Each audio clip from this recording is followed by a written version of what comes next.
Hello and welcome to another episode of the Construction Corner podcast. I'm Dylan. I'm your host, and I am not joined by my co-host today. Matt has some ice and snow problems. He's in Michigan, so unlike Texas, he's used to it, but definitely has his own set of cold weather issues today. But today I am joined by a fantastic guest, Nick Carrillo. Is a construction industry and nonprofit trade association professional. You guys heard him on the roundtable, but in case you didn't, you can go back and listen to that episode. But Nick's diverse experience in the industry includes going on job sites, working on job sites, from selling building materials and specialty products to job site evaluations and trainings for contractors and being a technical sales rep. Currently, he is the VP at Western Wall and Ceiling Contractors Association. Nick, welcome to the show. Dylan, thanks for having me. Appreciate it. So obviously you've done basically everything in construction. Not even close, man. Not even close. Thanks for the nod there, but no, I barely scratched the surface. As with many of us, right? We maybe dipped our toe into a good chunk of pieces, but bring it back a little bit. And what and how did you get your start in the construction industry? Sure. I'd love to tell the story a little bit. I'll try and make it short and sweet because my construction tenure has been my entire life, actually. I like to say I'm a second generation blue collar professional. My father, who's in the industry as well, Nick Carrillo. So I was on job sites following him around. He was a plasterer by trade. I was jumping in sand piles, jumping off scaffold when I was young, going to job sites. You know, on the weekends when I was old enough to push a wheelbarrow, that was my job. And I got paid in Frosties from Wendy's. No money when I was little. So I got a sense of walking around a job site. What's the culture? What's it like? And then I started working on my own. It was actually on my birthday that I went full time. I was working summers and went full time right before college. Started working as a plasterer, and then I ended up becoming kind of the traveling foreman.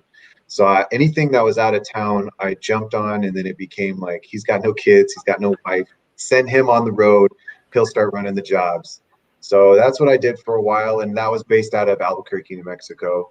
Got to do some really fun projects there, and then in our scope, I did scaffold up to scaffold down is how I describe it. So from dirt to finished product, I was kind of there through the whole process. Then I kind of said, I'm sick of breaking down my body. What if I use my mind? So I started sending applications out, and I was afforded an opportunity to go to California. And in California, I worked for a material supplier called CalPly at the time, who ultimately got bought out by L&W Supply. And they had a technical department. And so my duties were to go to job sites and kind of do evaluations. I would go to architecture offices and give box lunch presentations on specific products. And my scope was wall and ceiling products, or plaster, hand-applied plaster products, and a few other specialty products. That led me to, it's funny, I always tell the story. So I was 21 when I went to California, no friends, no family over there. I was chasing a career. And I was told, legitimately told, I've been doing this longer than you've been alive. Why should I listen to you? And so that was kind of like all right, you work a little bit, you figure out how to have the conversation and kind of present yourself in a manner that's respected. And then that afforded me an opportunity to take that role to Arizona. And there I met the CEO of FCA International, and I was the vice president of International Contractor Association. There, we had about 5 major crafts that we worked with, and we were a contractor association. And then since then, it evolved and came over to the local association of WWC. That's where I'm at now. So it's I don't know, it's like condensed career growth. I did a lot in what would seem like a short amount of time, but it was incredible. The path has been fun the whole way. That's it. I think that's it. That's it. Yeah, short and sweet. I think that's something that, can often get overlooked in really any field, but especially in construction, that if you get in the right role, in the right seat, and you really dive all into it, right? You put a lot of time and effort, you read up on trade journals, do all that, the YouTube thing, the diving into industry publications, all that kind of stuff. You can really learn a lot in a short period of time. And I think that gets, I want to say a bad rap, but, kind of looked down upon, right? From all these guys that have been in the industry for a long period of time. But maybe their growth stalled after year 5, right? Or year 10.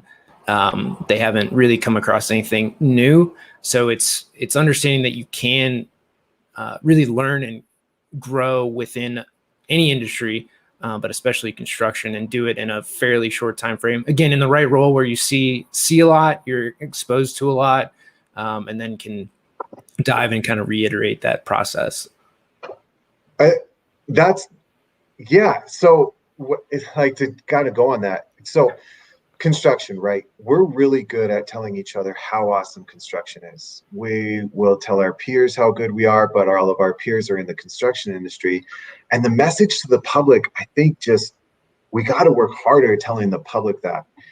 I know of stories where people are coming out and they go as an apprentice on a job site, but then become a VDC BIM model, professional in this agency, or maybe there was a computer gaming expert who came into the construction industry and is writing code for the construction industry. These stories, we all know them in our world, but the public doesn't. And we got to figure out a way to get the students to know. Don't believe it to be a ladder where it's just so linear. It's a lattice. You can go anywhere and do anything. And if you like, swinging a hammer or pulling wire all day, that's fun, because at the end of the day, you're building your city. But if you want to go further and push and challenge the industry in its entirety, that can be done too. And yeah, man, you're touching on something that's like a huge passion point for me, because we got to figure out how to break out of our echo chamber and kind of talk to the industry. Like, I use big tech as an example. Everyone knows you can get $100,000 job at Google or at Facebook. It's kind of the known, but they don't know that that's also possible in construction. And easily possible. easily possible. Yeah. And that's, from tradesmen, right? There's plenty of tradesmen out there that are making, well over 6 figures, being a, master electrician, right? Being a journeyman plumber, would, you name it, up and down the chain.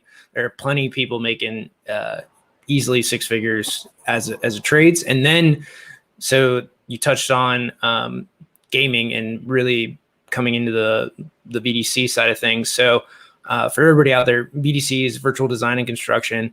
And there have been plenty of examples of firms, whether that's, I think Hensel Phelps has it, Gilbane. There's a bunch of bigger construction firms that have hired people that either went to school for gaming in particular, game design.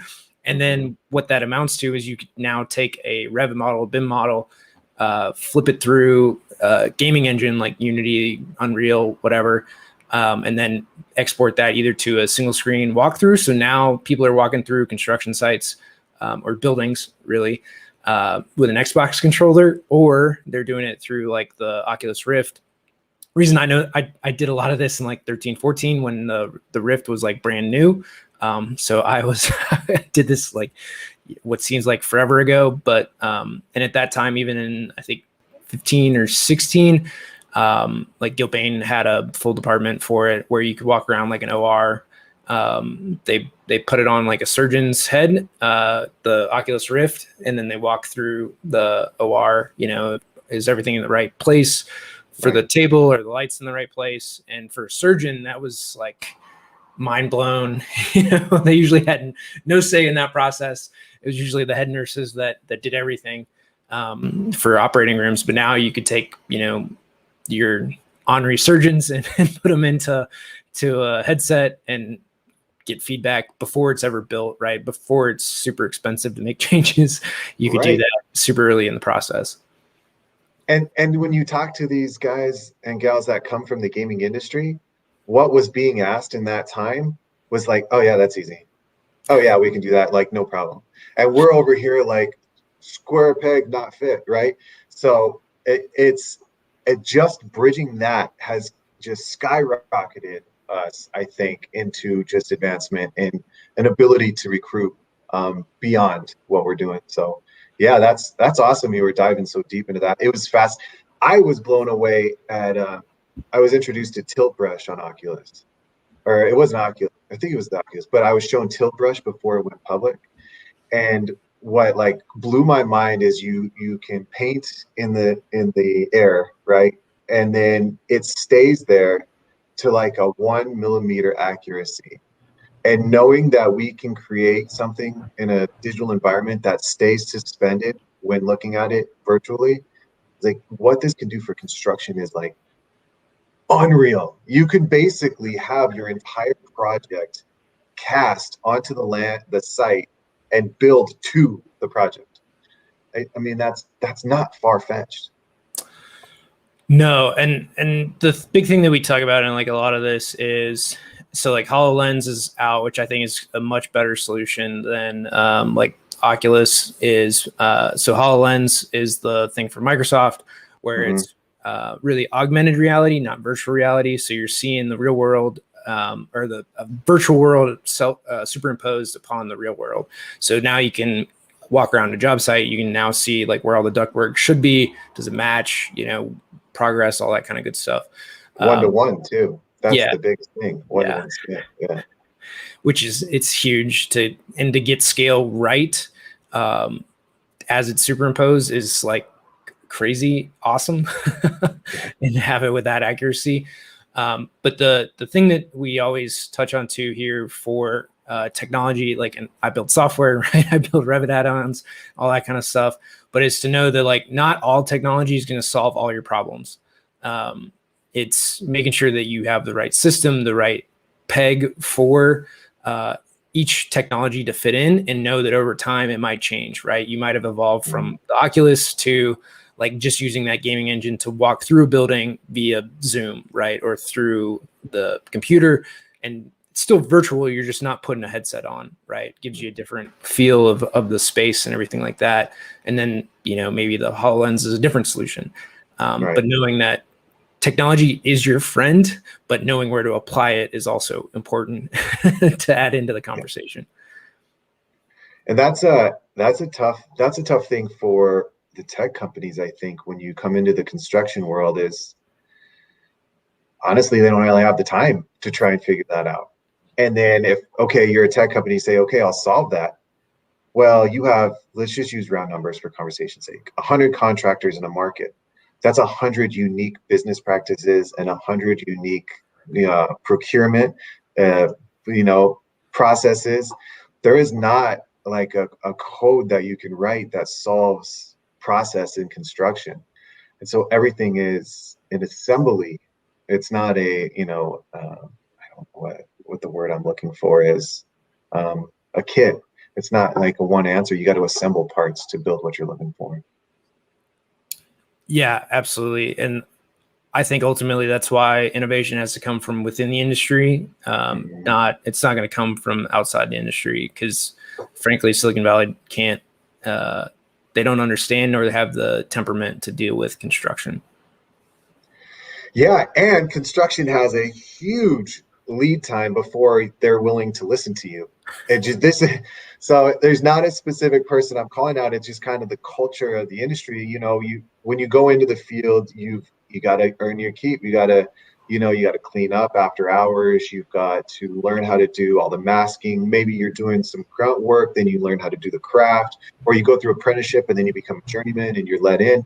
And so there's a lead time to get to the responsibility and decision making. And that's because that responsibility and decision making is massive. You look at a project manager or an estimator or somebody, they might have $100 million of revenue they're responsible for annually. And they came up as an apprenticeship to a journeyman. Mark Breslin talks about this a lot.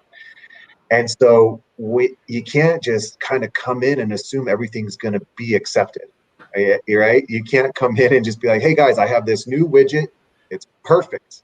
Because I promise you it will get like riddled with bullet holes of all the things that are going to be wrong with it. And then through time though, if you come in, you kind of have a conversation. That's what I'm finding. So I'm working on an innovation committee through SWAC, which is the Singapore Hololens Contractors Association.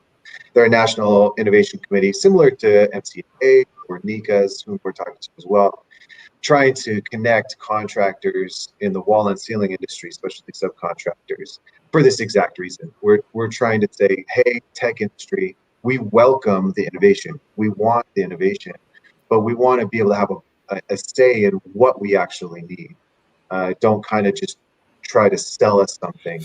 And it's proving successful. I think it's been helpful. I think the tool manufacturers are looking forward to it.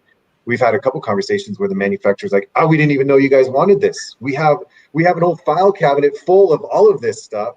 We're ready. You really want this? We got it now. It's like, yeah, let's go for it. And we'll find you some contractors. We'll pair you up, and let's figure out a solution that's marketable. And yeah, it's interesting trying to enter the construction industry. We talk our own language. We do things different. Yeah. And that's not a bad thing. It just is. Yeah, I mean, so a few important things that you hit on, right? In construction, you're responsible for very large dollar figures, right? Mm-hmm. 7 is like you're not really in charge of anything. 8 is like, you've got a mid-tier responsibility. 9 figures is really okay. You're in a decently sized firm and you're dealing with, it depends on where you are in the process, right? So on the design side, you could be doing 10 projects a year, right? 1 a month, and pounding through that much as a, design engineer, and PE, over a department or whatever. Or you could be, site superintendent and you're doing, 1 project every 18 months, right? And going across those few. So scale is, you're definitely not going to get this type of scale in any other industry for revenue that you're responsible for, product you're responsible for in terms of dollar values. The other thing to hit on is that there are long lead times, right? So for those companies, right, if you're on a construction project, let's take a normal $20 million building, right? 100,000 square feet. You're looking at a 16 to 18 month build time. It might get done in 12, probably is going to get done finished really in 20 for all realistic, timelines. But you're still looking at over a year projects, right? Year and a half to get this building done, 100,000 square feet, $20 million project. And like things take time, and you're not going to speed it up dramatically, right? You're going to shave a few months here or there, it's 10%, right? If you talk 18 months and you shave 2 off, right? That's 10%, but still in all reality, like, okay, you still had to wait a year to do that next project, to try that next thing for the next phase in a project. And that's 1,000,000%. Yeah. 100%. Yeah. It's not going to be like, oh, thanks for this. I will adopt this tomorrow and spend, $100,000 on this product and overhaul my business. Yeah, there is such a lag that's tough. And I think we all know it and we see it, but it's not often spoken out loud. You look at the specialty subcontractor. So the general contractor might be a different environment, but where I'm working is a specialty subcontractor. I'm an imaginary contractor and I'm bidding projects and I need to be competitive. So I know I have 3 or 4 people that are nipping at my heels to try and capture this project as well. And I know that I need to be more productive, and there are things that can help me be more productive, but I have a known solution right now, and that's the business that I've been operating in. And I know how to make that better. And so I utilize that. And so as a business owner, or maybe it's somebody else in the organization, it's difficult to just automatically say, yeah, let's do it. Let's try this thing because I have a margin that I've never been comfortable with on this project. But you know what? Let's go for it. And I think so I mean, I guess to speak to the tech world a little bit, understand that when you're coming in and talking to these organizations, that is one of the biggest concerns, because you look at some of those, the specialty subcontractor, they have huge liability, huge, and they got to figure out how to put something in, and risk mitigation is very important to them. That doesn't mean they're not willing to try it. And that doesn't mean because a product costs X amount of dollars, they won't use it. They just have to understand what's the value, and help me roll this out comfortably. Don't just try to sell it to me and then expect me to use it. And there are some organizations that have done a phenomenal job of coaching adoption. Phenomenal. So I don't want to make it seem like some people don't do that. There's great companies that are doing it. Yeah, and for everybody watching live on LinkedIn or Facebook, you can go ahead and drop any comments, questions that you have, and we'll do our best to get to them. But yeah, going back a little bit, so in there you'd mentioned, so risk mitigation is huge, which the business thing that I always like to bring up, which for some listeners, if you're not in a project management, if you're not in the accounting department responsible for a lot of this, is cash flow, especially when you talk subcontractors, right? They're not getting paid for 60, 90 days on a given project. So, and the other thing is, with a lot of innovation, you're typically going to be slower at first until you get the hang of whatever that thing that's supposed to speed it up really does. So in this, you might lose a little bit up front, which again, if your cash flow is that tight, if your margins are that thin, which a lot of contractors it is, right? They're operating on a 5% or less margin. So then, to lose a little bit, to lose 1% or 2% on a project, that's huge. So it's to understand, what everybody's going through for implementation and adoption of technology. Not that it won't happen. You just have to have the right project with the right margins, and it might take a year or 3 to get there. But don't stop calling. The contractors will tell you, yeah, I see the value. That's a huge indicator that, yeah, they understand it. It's just not the right time, because they're always going to put their money at the most valuable asset, the people. So everything else will go first, because you can still be a contractor with people, but you can't be a contractor with no people and machine. There is a pursuit to do that. I'm sure there are people trying to be a machine-only construction business, but people matter. The people matter the most. That's, relationships are everything. Especially in construction. Especially. Yeah. Yeah. There's so much done on a handshake. And this is the other thing too. So, I mean, I grew up on a farm. I grew up in rural communities where what you said mattered, right? There was no getting by on the internet, right? I'm at that age too, where, I grew up without the internet for most of my life. But what you said mattered, what you did mattered. And, you suffered some consequences if you didn't do that. Right? But through that, in construction, especially, and this still holds, and this is how most people are brought up, you do what you say you're going to do. Right. And that goes a long way. If they can't trust you, that creates safety issues. There's just a lot of problems that go along with that. So for anybody, I don't, young, old, but I mean, especially younger people coming up in construction, you need to do what you say you're going to do, be a person of your word. It as much as you may or may not like it, it is an old boys club, meaning that you need to earn your stripes for you to have respect on the job site. It means taking some licks, giving as good as you get probably at some point in your career. Yeah. But honesty and integrity goes a long way, and people will respect you for it, but it will take time. Talking about the respect. So you'll never hear you'll never get the truth on how successful they are, and you'll never get the truth on how bad it's going.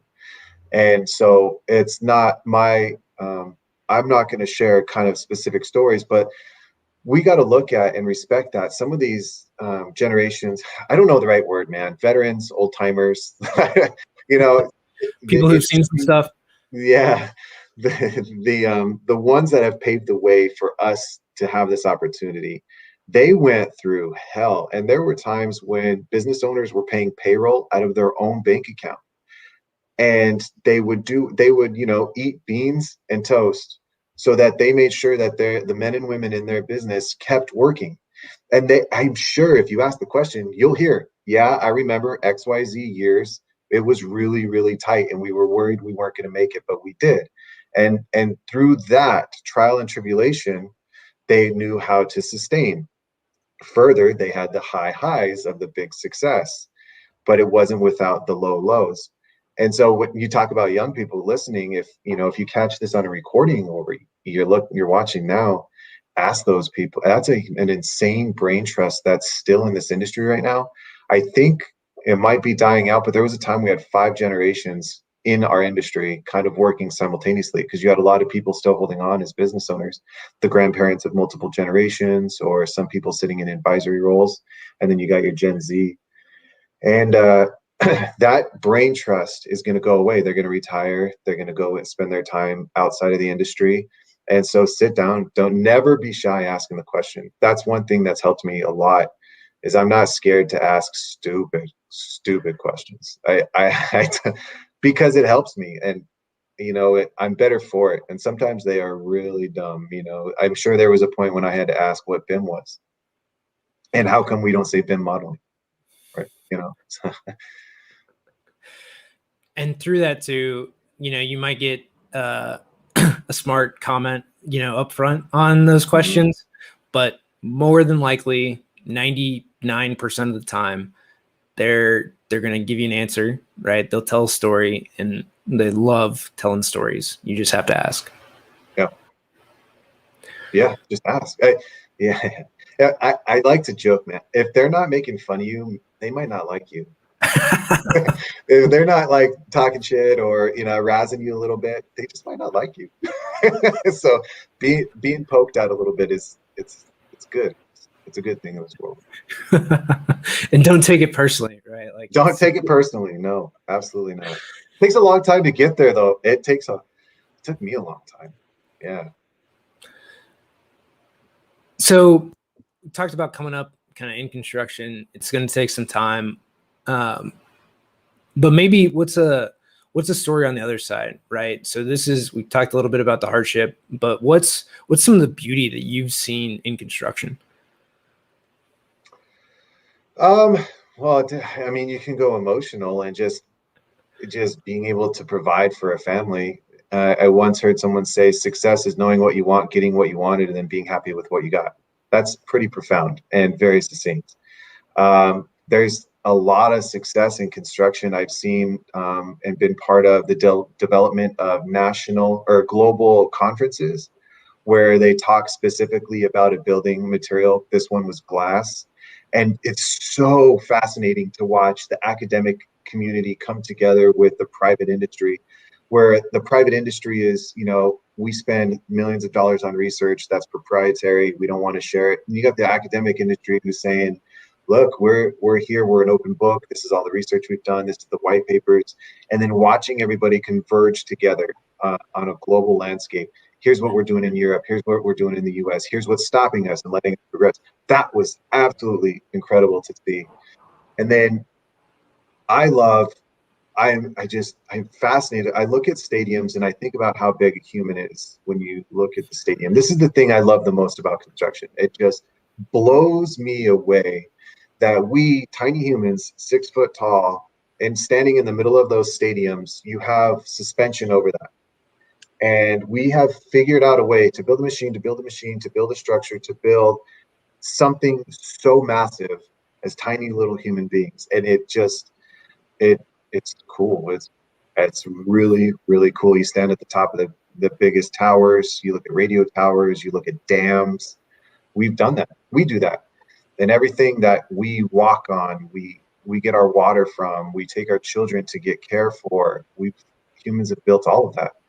Construction is essential. It's a key word right now, right? Like construction is essential, but imagine construction stops abruptly. All aspects. Where do we go? We stay exactly where we are for a very long time. No more new stadiums, no more new hospitals. Things become overcrowded. We're living in the same kind of environment. Construction matters. And yeah, that's probably the coolest part for me. VR, AR, man. So I could go, I could go all day. Construction is me. It's my blood. Yeah, AR and VR is fascinating, absolutely fascinating to me. AR is probably the coolest that I'm seeing come around. The idea of augmented reality, having basically blueprints suspended midair, and I can walk around anywhere in the job site, and that item stays in the same spot. Just in a simple, the technology on that is unreal. I'll never understand the code that is required to write something like that to where it stays in the exact same geolocation, but I trust it, and it's insanely valuable. I see that being really cool. There's some cool robots. Yeah, construction is just badass, man. The products that look like other products, lightweight products, quick construction. Yeah, it's cool. I can go deep on any of those. Where do you want to go? I know there's a lot of fodder in there. Yeah. I guess one of the things to remember and think about, to hit on some of the academic pieces that you talked about, right? Just like glass in particular, like Saint-Gobain has a division that does electronically tinted glass to where you can, it'll based on like how bright it is outside or time of day schedule, it'll dim or dark a glass and provide shading so that you don't actually have to have shades or blinds on it. It's like sage glass is what it's called. Super awesome. I've done a couple installations with it, but things like that, right? Just you take one material, glass and windows, and like there's an extensive array of things that you can talk about in glass, right? How many panes does it have? What type of gas is on the inside? Can we, tint it? Can we do that all electronically? How cool is that? To take one product and then go super deep on it just within the building industry. I mean, walls and ceilings, like that's another, very extensive industry in just materials alone. Just, like an Eaves product. Eaves is the exterior insulating finish systems. You can make that look like metal, wood, stucco, smooth, painted, or you look at kind of acoustical controls inside of ceilings, what those can look like, suspended things, plaster applied things. Yeah, it's cool. Which just shows like the kind of the depth of the industry, right? We talk construction, especially commercial construction, right? You have all these different types of operating environments, from a operating room to an office, right? And everything in between that you have in there. You have commercial kitchens, you have just stadiums, right? Like all these different environments that people live, work, operate in, in a not COVID world, but you have all these places, all these environments that people are in that are completely different from each other. And there is a real depth and breadth of knowledge, experience, things that you can do within the industry. So like, don't think construction is just digging ditches or putting up walls or any of that. Like it's a big, broad, it's a $1 trillion+ industry in the US alone. Commercial alone is 800 billion a year in the US. So then you start adding in like highways and bridges and infrastructure, all the horizontal construction, it just goes up from there. So construction is a very big place just in the US alone, let alone the rest of the world. But I guess so there's a lot of beauty in construction. There's a lot of places people can go, but I want to hear on kind of what the wall and ceiling, and from an association standpoint, you guys are really focused on, that you're seeing across the industry. Obviously from a pretty high vantage point, you get to have a bird's eye view of the industry. You're not, operating just in one company, but kind of seeing how everybody operates. So from that perspective, what are you guys seeing and really looking forward to as we move forward as an industry? Yeah. So did I describe what we are as an association? It might just make Yeah, mention. start there. Yeah. So 35 minutes in. So at what we are as an association is we are a collective group of specialty subcontractors in the wall and ceiling industry in the Southwest United States. And the common theme of all of our members is that they all employ a union workforce. So they're signatory contractors. So we're that association or that meeting house for all of those contractors to find value from their associations, to negotiate with labor unions, to help with training and education, whatever it is that community is looking for. So from that, we we get a good sense of, oh, all right, where's the industry tracking? What is the labor industry looking at? The trade unions, what are they seeing? What are they planning through curriculum? What are we seeing? And then that gives us an opportunity to kind of come together and say, all right, let's work cooperatively to try and create education for these things that we're seeing. So right now, it's the prefabrication. It started as panelization. It's been around forever, but it's hot. It's a hot word. Everybody's starting a prefab company. Everybody's starting a manufacturing company. You know, Katerra paved the way, but it's been around for a long time. So that's a big one. That's still going to be a big one, and it's kind of we're evolving almost from construction to assembly. What are we doing to have a controlled environment to better give a finished product? And that might be somebody starting their own break off and they're doing a prefabrication warehouse and they're doing everything. It might be field application. It might be sourcing from an existing prefab organization.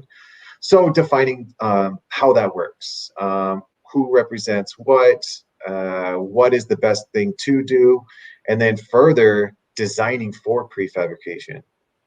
A lot of the contractors are still getting project scopes and saying, can you figure out how to do this prefab?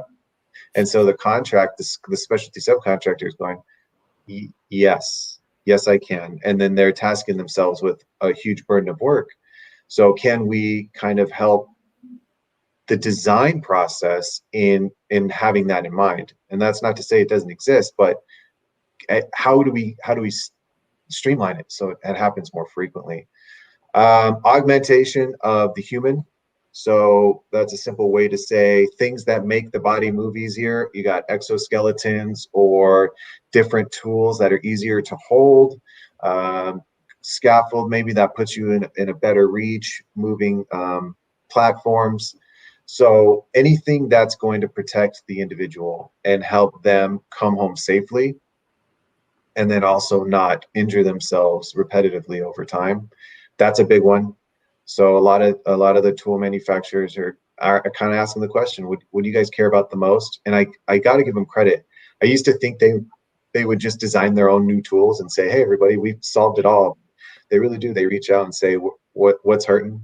How can we help eliminate that pain? Shoulders in the plastering industry, whatever it might be. So that's some of it. Augmented reality is another one that's coming out that seems to be catching a lot of momentum. James said it on our roundtable. BIM. We might be, just like we use 10% of our brains, we might be using 10% of the capacity of BIM in our industry, and just unearthing the value BIM provides and diving deeper into that for it to be even more of an asset. So it helps everybody, even somebody who's doing TI work on multi-level construction sites, build outs. There's value there. So those are some of the big things we're seeing. Safety monitoring. How can we watch and use kind of predictive models to help with safety? Computational design has always been teased. What impact is that going to have on a specialty subcontractor? I like to give the Moneyball example, and I think there's a few of us around this industry who use it. We've done a lot of guessing. So how can we take data and be more sure of our decisions? How can we understand, hey, your production rate on this element is X. On these previous jobs of the same caliber, you performed this way. Use that information to create a more competitive bid, hopefully increase some profit margins, send people home safer, maybe work them less, you get 8 hours work done in 6. Are those things possible? If we start quantifying that, yeah, those things are possible. There's a lot of startups that are saying, yeah, I think we can quantify some of those things. And that's some of the stuff we're seeing. It's a big list. You said, what am I seeing? So I was glad I went for it, man. No, I love it. I love it. I love it. One of the things that I want to really, so I think the data thing and quantifying it is ultimately it's pretty straightforward. Go out there with a stopwatch, right? Feed that back into an Excel sheet. It can be that basic. And then update your average time across all projects, all people, so that you have a good baseline to work from, right? That it's a moving average. That is, maybe your workforce gets better, right? The number improves. If things maybe don't get better, that you can adjust accordingly, and you're not getting hosed on the next project. But to try to keep a running piece of that, and frankly, an average in Excel is about as basic as it gets, but as useful as it can be moving forward. Yeah. So I think that data piece is awesome to hear it. Also hammered on that last week with her. She's awesome. They're doing so much. Yeah, I mean, and from Nika's perspective, I mean, they're doing, a similar thing, right? Looking at data, trying to make those decisions, obviously on the electrician side of things, but, it's very similar for ceiling and wall to, hey, you've got a labor rate for doing something, and then to be able to put that back through your system for the next project can be super beneficial, right? If rates go up or down $1, that means quite a bit, on a big job. Yep.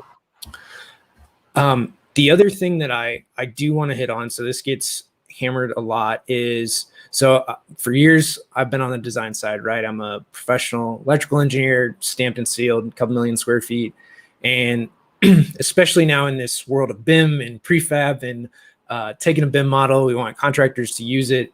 And now I'm on like a side table, right? I'm not necessarily designing, but being an assist to the industry really as a whole.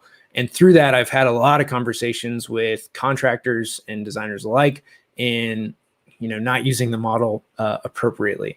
So often I get from, especially on the contractor side, that we get a model, we basically just throw it right in the trash and start over.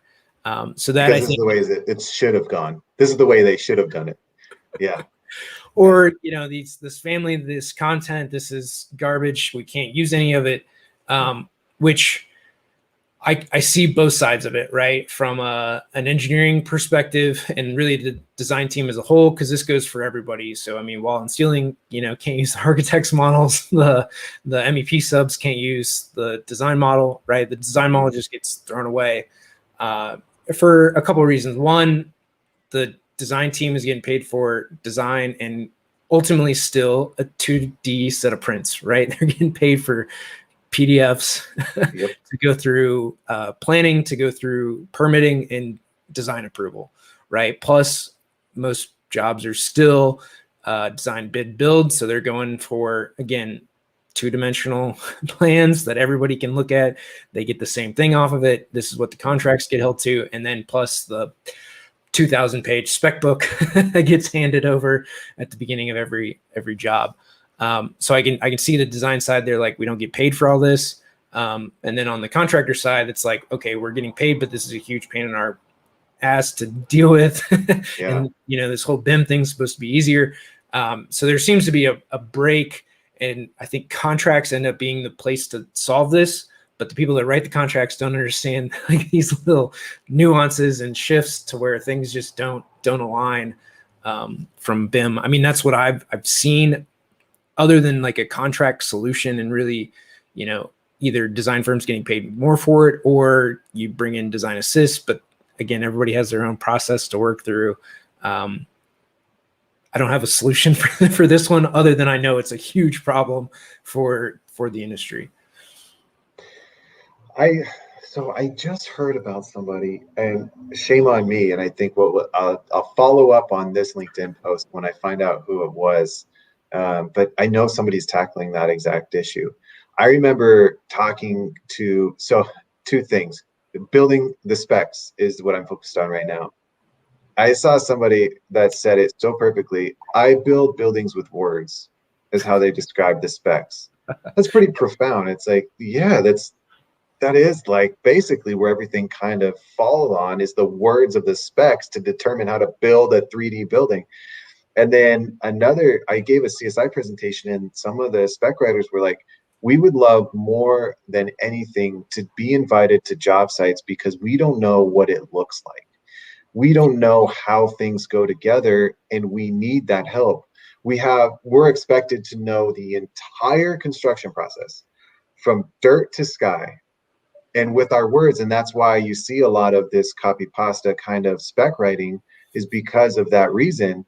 And so one thing we could do immediately is reach over and say, hey, we'd love to invite you out. You know, the first Tuesday of every month, spec writers, it's six spots. Come check out this job site. We'll show you these 3 crafts. You can't be here more than an hour. I mean, yeah, because you got to have some limitation, but just to give a sense of it. There's some efforts happening too, of boot camps for architects. Architects come in, cut some glass, do some drywall finishing. That's been super helpful. But one suite of answers, I know there's a lot of effort on it, but I don't know that there's an immediate solution. Just take the shop drawing answer. You sent the model, and then it goes to the subs, and then they create their own set of shop drawings, and then it goes to the field, and then the guys in the field say, well, that's not what's here, so it actually has to be done this way.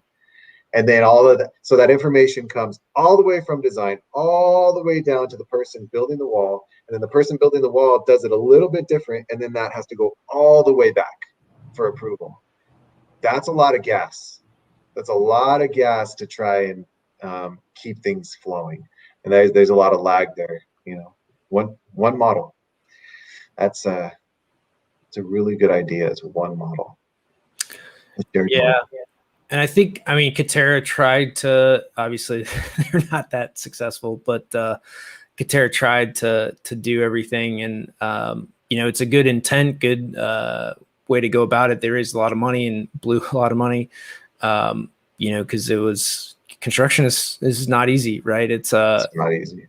It's a lot of moving parts, a lot of supply chain, logistics, manufacturing, all rolled up into one big building, and it can be a beautiful thing when, you know, prefab jobs go right, where you see hotels, you know, getting craned in, all the room pods, everything set. Like that's beautiful. But how often that happens is, you know, you see the 10 buildings that get built a year in the world. Yeah. Try that in New York City when your trucks are only allowed in a 45-minute window 2 days a week. Right? Because you can't shut down the street to pick those pods up, or, you know, or any hiccup at all. Yeah, that's tough. We built a national certification. I was part of the committee that kind of got it going, and then it's since got a life of its own. But when we were kind of strategizing about the certification, even, I was like, well, what are the categories? Well, let's do X or Y, you know, storefront or multi-story. And every time we'd ask, well, what's the safety requirements? Well, it depends on the job. What are the procurement requirements? Depends on the job. What is the common practice of QC? Depends on the job. And it's like, how can we create a standardization if every job is different? And ultimately, that you kind of figure out where the overarching kind of consistencies are. But yeah, it's nuts, man. It's fun. I love it. I love being challenged. I love that no day is the same in construction, and that's, to me, that's fun. I love that. Yeah, you'll never see me at a desk. Yeah, you'll always have a different problem to solve, a different whether that, and this is the other thing that I think gets overlooked often, is the people aspect, right? The ability to communicate. I mean, we hit on it earlier, right? Your word is your bond. But the ability to communicate on a job site. Those soft skills go a long way, right? You can say something and that come across really badly for everybody, or you can get your point across that, hey, this needs to be done this way, you know, and do that in a nice manner, or make everybody mad at you. But either way, something, you know, it still needs to get done, right? It needs to be built correctly. And sometimes that might mean tearing a wall down, but you've got to go through and do that. Do it right. Yeah, do it right. No shortcuts. There's no shortcut. You said it earlier.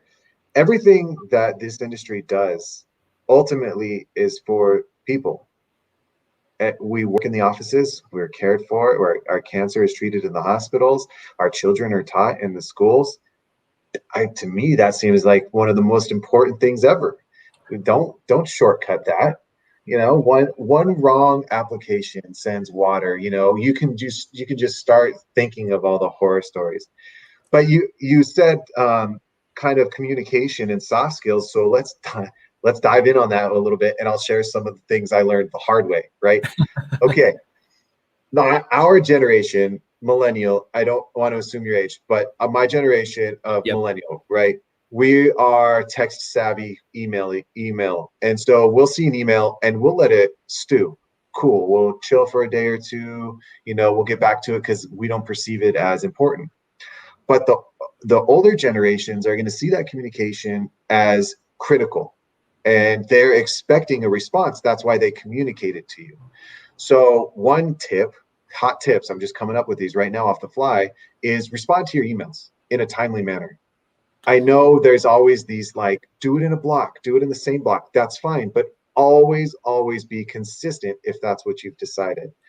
And not drop everything and answer right away, but respond in a timely manner. Same day is usually a good practice. That's one. So we've hit on this in a few episodes. Okay. Yeah. So, but I do want to, because this is important. This is hugely important, especially in construction, because more often than not, things are labeled urgent. Like I need this and I need it right now. That is not always the case. So you end up in this, you know, see and respond type of scenario where you probably, in, I would say like a large majority, 80-90% of all instances, you probably need to take an hour to figure out how you're going to respond. That's fair. Yeah, that's fair. For like a couple reasons. So one is, okay, like you have an urgent field problem. You can respond immediately to say, hey, I received it. Let me look into this. I'll get back to you. That's it. Yeah, right. Right. Like I hear you. We're looking into this. It might take a while, right? It could take it. This is an hour solution. This is a 2-hour solution. This is going to take me a few days, right? That's, but you kind of just rolled on like how to answer it, but I think it merits saying it. Manage the expectation of response. Say, hey, I hear you. I expect to respond to you again in X time. Because then it just cools the thing. Yeah, I had to expand on that because it's so important, man. It's so important. Yeah, no, this is a super nuanced topic, because the other thing, so that's a immediate response, but that's it, right? You don't say anything else. So a lot of this, and this is the stuff that, unless some old timer sits down with you and tells you, is you don't put anything in writing unless you mean it. Yeah. Oh, like, do not put anything in writing unless you mean it, right? Do not record a meeting unless you mean it. Yep. Do not say anything. So a phone call is different. On-site is different. If it's in meeting minutes, if it's in any written form of communication, that will come back to bite you at some point in the future. It's forever. Yeah, it doesn't go away. That's also including text. That's including email, anything written, Slack, Teams, you name it. Like, don't write it if you don't mean it. Especially in construction, you will get sued at some point, and all that is now discovery. That sucks so bad.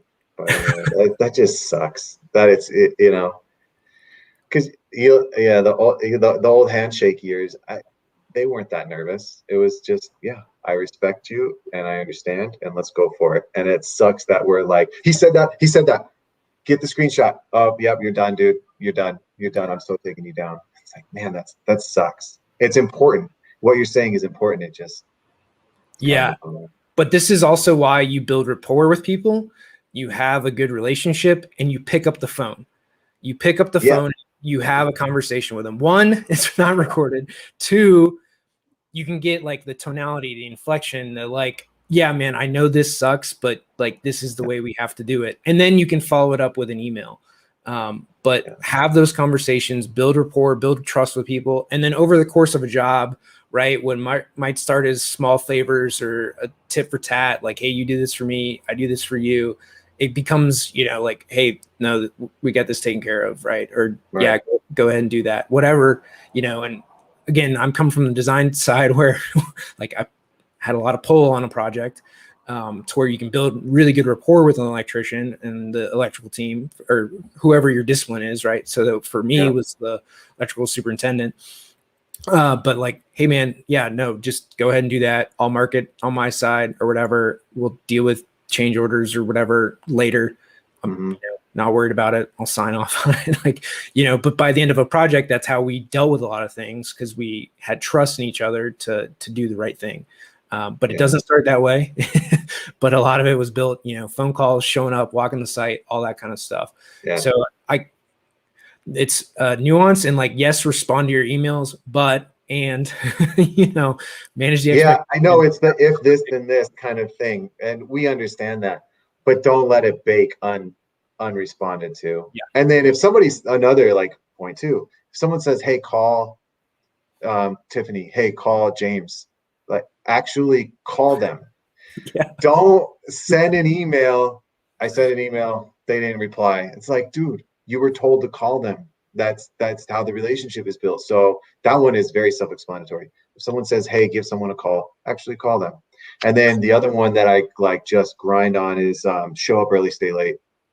As it's still a thing. You know what? If you have a 10 a.m. meeting, you're in the parking lot at 9:50 with no question. Like, there is no on time is late. And that's not that's just is, it's, you got to be there. You don't want to be the one people are waiting for in a room. It's a very uncomfortable feeling. I've only done that once and it sucks. The other thing to that is, so no matter what side of the table you're on, that's how you're going to win the next job. The next job will come either, I've had this happen on, I don't know how many occasions, but go into a room, right? I'm there early, talk to the owner, or the owner's rep, talk to the CM, whatever, just some nice casual, whatever. They mentioned, hey, stick around after we, go walk the site together or whatever. And hey, by the way, this project's coming up. And I've had that both from or a CM, a contractor, owner, right? All through the chain by you showed up. Hey, can we walk after? Yeah, no problem. Right. And you push whatever you have to, and you make that happen. And that's not even, let's say you're in the field too, and you're just trying to earn your keep, you're trying to journey out, whatever, your foreman might appreciate the added effort. Hey man, we're going to go work on this like huge project. I want you on my team. I like your work ethic. I like your eye, whatever it is, whatever the craft. Yeah. It's the whole chain. It goes, kind of funny we're talking about it, but yeah, you learn those the hard way. And I told you, I'm not afraid to ask stupid questions. I've also made the mistakes too. Yeah. And it's not necessarily, some of this is like the hard way is you never got the opportunity, right? It never showed up for you. That's the hard way in a lot of this, right? You came in, you did your job, and you're like, why am I not getting promoted? Why am I not moving up? Why are there no opportunities? You weren't there. Did you ask? How about that? Oh man, I didn't get a raise this year. Did you ask? Did you even ask if you can get a raise? Did you ask what it would take to get a raise? That one chaps me, man. When they're like, "Oh, dude, I just wish I got a raise," or that should have been my job. It's like, did you ask why you didn't get it? Did you maybe do an after action, or did you ask what can I do to get it? No, I didn't. It just, I've been working hard. Well, that's why, because you're working hard at what you do, and they value what you're doing where you are. That's fine. Yeah, we share a lot of passion for that. It's cool, man. Yeah, and it's again, guys, there's so much nuance in this stuff, but showing up, doing the right thing, asking questions will get you 98% of the way there. And then you'll, at some point, the right opportunity at the right time will present itself. You know, when you're ready for it, the right person will come along, or even, again, you get handed the next project because you did such a good job on this one. And this is how the industry works. You know, you do a good job, and it might not be handed, but you're invited to do or participate in an RFP for the next one, right? Out of 3 companies. So you get shortlisted automatically for doing a good job on this one. And that rolls to the next one, to the next one, to, you know, that owner's rep goes to another company. So now you get this opportunity and that rolls to the next thing. So it's a big system with not a lot of people that all know each other. So it's crazy how small this industry is. Nuts. It's nuts. So don't do anything to damage your reputation. Like, just don't do it. Don't give people a story to tell. Or make it at least a good one and a funny one. You know, something that like you're not embarrassed to like have brought up at the barbecue. Yeah. Do I have one? Are you saying? Is that what you had? Oh no. Okay. Yeah. Don't give them a story. Yeah. Yeah. I was trying to think of some of the old times, man. We've had a lot of fun on the job sites. That made me just start going like, of the fun times of the stories, because they exist. They exist. Yeah. And it's also, you know, it's not just the job sites, right? It's the barbecues, the going out to drinks and dinner, like all those things with your team, with the people. You know, as much as some people out there might say that doesn't matter, it does. It matters a whole lot. A whole lot more than you know. Yeah. To show up to that type of stuff. I know, like, we can riff on this topic. In particular for a long time, but kind of on the next thing, and you know, I know you brought it up at the round table. I'd just like you to expand on it, but is robotics, because I know that's the big thing that you see the industry heading to, and really a lot of the augmentation and other types of robotics where it's not fully autonomous, but maybe semi-autonomous or just a machine to help out. And kind of you hit on with the association with SWACA that it's, you know, a big thing that people are, you're looking to augment, to help extend safety, livelihood, longevity, happiness of everybody on the job site. But where do you see robotics and this whole kind of mechanization, if you will, going? We might see. So I am fortunate. I kind of am just going to describe very generally what I'm seeing, not specific projects. And I'll give you what my interpretation of everything that's happening. So you see, and everybody saw the viral video of the robot putting up drywall, and they're going to replace every worker. So I'll spare everybody the details of that one. Basically, it was a 4-legged thing that puts drywall up and screws it. And then you have simple robotics like 3D printing concrete. That would be a robot. There's painting robots. There's drones that are painting. There's a lot of solutions using machines to do things that humans previously have done. And I think where we're at right now in robotics is the will it work phase. And you kind of look at that adoption timeline of like the smartphone where it hockey sticks. That hockey stick, I don't think, Dylan, it's gonna replace everybody. The human is too important for the construction process. The communication, every job is different. The human matters more than anything. But I think where it'll level out and where the dust will settle is support of, like you said, the support of the workforce. And I think we'll see maybe robots are picking up heavy things. Maybe robots are driving things to locations without a human. Maybe robots are kind of designing specific elements. This is kind of AI, but I call it a robot because it's something, but designing, computational design. I think you're going to see robots emerge, But robots to me are a tool, not a replacement. And that's what I think everybody should kind of look at and take as their narrative of robotics. And if you're a robotics firm that says, to hell with you, Nick, we're going to replace everybody, sorry, I don't believe that. But I'd love to have a conversation on why you believe so. I think we need to, as an industry, embrace robotics as a mechanism to help. And how can I empower my people, my crew, or how can I empower myself to do more with less effort? And so that is less strain on the body. That might be less stress in the evenings. Whatever it is that you determine to be less stress on yourself. But I think robotics is a tool, not a replacement. So don't shy away from them. Look at them, and then think of them as a cool toy. How can I best maximize this? Don't look at it in a lens of, oh man, they got a drywall robot, they're gonna take all my god. Okay, well, what if you could maximize that and use your crew to the best of their abilities elsewhere? There's a way to take robotics and use it. And let's be an industry that supports the development of these robotics so that they're welcomed and they can help us.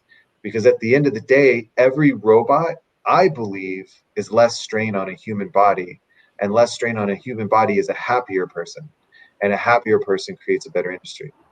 So to me, I think that's enough to take a look at it and say, can this work? Yeah. But robotics I think it's still in the where does it fit? And where does it fit in this world? There's a lot of proposals, but what's the real benefit? Yeah, I mean, so like my company, Cowabunga Studios, we automate the design document process for electrical engineering, right? Low voltage, lighting, power, fire alarm, all that stuff. So we go from 0 to design documents, roughly, right? 85% design document set. So we place all the devices in your model. And then from there, now a person, and this has been our thesis, a person does all the like engineering, right? All the things that take thought, all the coordination pieces, all the like actual brain power. And we took all the tedious stuff out of that process. And that's what I think a lot of these solutions in robotics, where you have a lot of outside firms coming in that want to do the whole chain, but anything that's coming from the industry is taking out these tiny, well, in some cases tiny, but like, these swaths of a problem that are super tedious, super repetitive, and don't use the full like extent of a person. It's like the really hard stuff, right? Or so like a robot, like if it puts up drywall, right, it's going to do sheets, but anything that is complicated, any curved wall, Right. anything that is like needs some craftsmanship, that robot is never going to be able to do. Or one long straight hallway. That's what it's got. Yeah. And that is probably 5 years away from now. Yeah. So like, again, for a lot of these solutions, it's to take out the like super tedious, stressful, time consuming, painful process. And I think that's across the board in robotics and software is what one, people should be looking at doing if they're not, but to allow the person to be a better designer, a better craftsman, a better tradesman in whatever it is that they're doing, right? Like that's my company's whole thesis is taking out this tedious, repetitive stuff that needs to be done, and then allows you to do everything else, right? Meet with owners, have those meetings, coordinate, do actual. Let the professional be the professional. Yeah. I like the layout robot is really exciting for drywall framing. I call it a Roomba with a Sharpie, and I don't mean to discredit the effort that's going into it, but that's insane because the people who are laying out now can go coordinate materials, get better, quicker procurement. Now they have an idea, they can trust that the layout's accurate. It's cool. But then you're going to have the contractors, they're going to come poke holes in it and go, okay, what if it runs over a screw? It's like, okay, dude, like clearly you're not one to embrace robots then, but that is a very valid question. That's very real. And was that thought of? Because you're never going to get a clean floor. Yeah. Yeah. And it's, again, you're getting 85, 90% of the way through a project, right? It's an 80-20 rule, right? So 80% of this is going to be done. Again, the super complicated things for like layout in particular aren't just, it's not going to happen, right? So some odd corners, some weird cases just aren't going to happen. But for the majority of your office walls, for the majority of your hallways, right? All those things can now be laid out using, Dusty Robotics is a company to do that, right? And it's only in the Bay Area. It's only in the Bay Area right now. And then like Canvas is doing mud and tape for drywall projects, and they're acting as a subcontractor for these projects, right? They're not licensing their tech out currently, but in a lot of that, it's so that they're owning the whole problem and allowing a person that would have started, at the bottom of the ladder to now have to operate a robot, probably get paid a little more to do so. They're more productive. They can do that. And then really they can see and go through more projects quicker and learn more, right? So we look at the like learning trajectory of somebody, because you see it over and over and over again quicker, your growth and learning is actually going to be higher. To basically what we started out this conversation with in how to learn and grow is really its cycle times, which, is in construction, you got to be in the industry a long time to see a lot of cycles versus like if you're in the automotive industry, right? You see 1,000 cars going down the line a day. You get to see that quite a few times. Until they change the year. Yeah. Yeah. And so Dusty and Canvas, both of those require people. They still require people, and those people can either get an added education. So it could be a tradesperson with what you just said, added education, or brand new education. That's more people in the industry, or more valuable people. Yeah. And the other side of this that you mentioned too is safety, right? So safety and longevity. Now that same tradesperson, instead of having to retire at 50 because he's got a back problem, might be able to stay till 60 with no back problem. Right. That's cool to me. That seems cool. I mean, someone might say, so you want me to work 10 more years? So you're just going to use me for 10 more years? That's what you're trying to do? It's like, man, no. Maybe someone with a negative mindset, but no, it's so you can do what you love, or chase it, do what you want, or retire at 50 and go fishing and not worry about sitting down for too long because your back hurts. Yeah. Well, and they probably had that back problem at 42 and then just got tired of it at 50 and now are, have way more issues than they care to admit moving forward. So I think that's really cool. Nick, before we kind of wrap this up, where can everybody find you? So I work for WWCCA, which is the Western Wall and Ceiling Contractors Association. You can visit our website, www.ccA.org. I'm on Twitter. It's Carrillo, but it's spelled Kahreo. Find me there. LinkedIn, kind of everywhere. Wherever you are, I'll be there too. Reach out. And then you can find my email. It's just my first name at www.cca.org. Reach out anytime. I'm here. I'll talk to anybody that loves the industry. And beyond. Yeah, and beyond. So we've talked about where the industry is headed. We've talked about people coming into it. What is something else that you want people in the industry or attracting people into the industry? So one of like Matt's pieces is build better and like the blue collar, badass. So, we want people to know that being a tradesman, being a subcontractor is a cool thing, right? You are a blue collar badass. But where else and what else would you like to impart upon our listeners today? I think I've said it through. It's there. The pride of this industry is unmatched in anything else I've ever done, aside from being a parent, getting married. That's the personal, but career-wise, the pride of being part of building something is great. And we all know, being in the industry, you're driving down your city and you say, I built that. And this is what I'm saying to you is known for all of us watching that's in the industry, but those outside the industry, if we can just give a flavor of that to the people who are considering a career in the trades, I think we'll never be able to seat everybody. It's the greatest feeling in the world working on the city you live in. It's unmatched. And then, yeah, I think that's probably what I'd like to leave with. It. I care deeply about this industry. It's my blood, and I want to do whatever I can to ensure that it grows and it stays what it is, the best industry. And that's construction, not a specific trade. Construction. I'd be remiss though too, Dylan, if I didn't. We started a campaign in Arizona called Better Built Arizona. So anybody who's looking for a career in Arizona, our employers are all taking candidates, and it's on that idea of construction being a legitimate career. Where do they go? Betterbuiltarizona.org. Arizona Nice. spelled out. Yeah, guys. So if one, those are great words to leave on. Two, if you know either somebody that wants to get into it, that wants to leave Texas and go to some warmer weather right now, since Texas can't handle the snow, or anywhere else. That's what Matt's dealing with right now, is freezing cold weather and a bunch of snow in Michigan.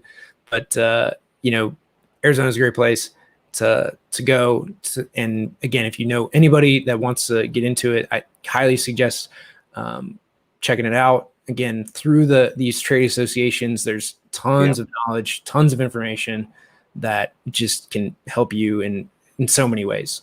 I'll say this: anybody who wants to know where to go to try and find a job, if you kind of don't, call me. I'll go. I'll do the research for you. Very fortunate to kind of have a pulse of where to go for the associations, for the campaigns that are hiring. But I don't care where you're from. If you're from Canada, the United States, abroad, call me. I am so passionate about growing this industry that I will help anybody who's interested in a job.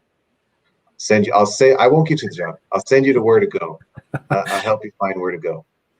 It's on you to get it. Yeah, it's on you to get it. I can't do the interview for you. All right, guys. That's awesome.